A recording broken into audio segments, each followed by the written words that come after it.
The Reverend Adele Phillips celebrating Holy Communion at St James and St Bede's Church in Gateshead.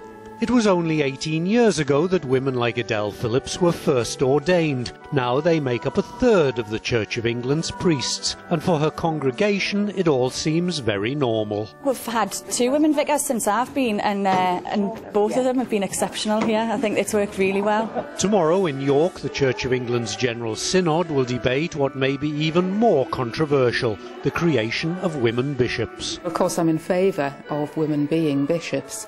I understand that it is a difficult process and that there are people who have great difficulty with it, and clearly the Church has to try and cater for people with all opinions.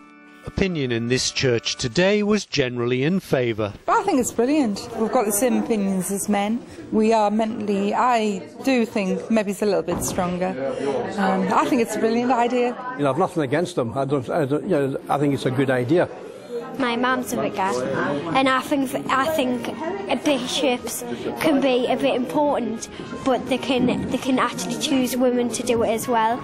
But even here, as in the Synod, opinion was divided. Women vicars are marvellous, but for the top job I want a man. During the service today there were hugs and handshakes. Many are hoping there'll be the same spirit of friendship at the General Synod tomorrow. Derek Proud reporting. We are now so close.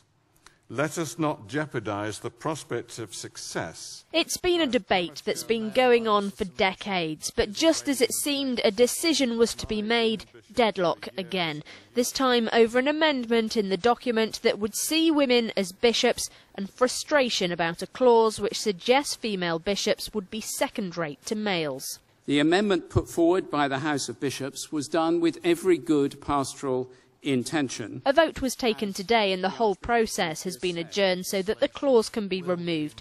The issue of having women bishops will then be put to vote again in the autumn. The problem between 2 sides is there's one side that says that traditionally, they believe that traditionally and historically and according to Scripture that women should not be bishops, should not have the head position.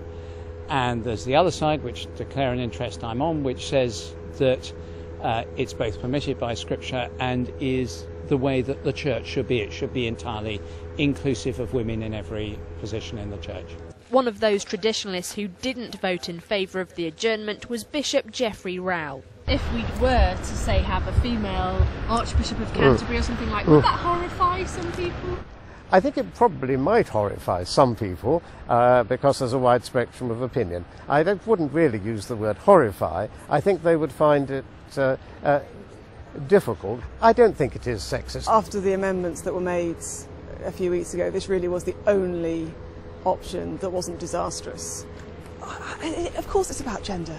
Of course it's about gender. Now, I mean, nobody thinks of themselves as being sexist because, of course, you rationalise your own positions about excluding people either on the basis of being a woman or of what they think about and what they'll do about women. The majority of congregations are made up of women. That's a fact nationwide, and it's no less true in Cumbria, which it's a pity. It would be lovely to see a wider spread, but that's the way things are. So for women it's very important to have a proper representation right across the board. There may not have been a resolution today, and while that's disappointing for some, it means that the whole issue can be reconsidered and a final decision made in November. Frances Reid in York.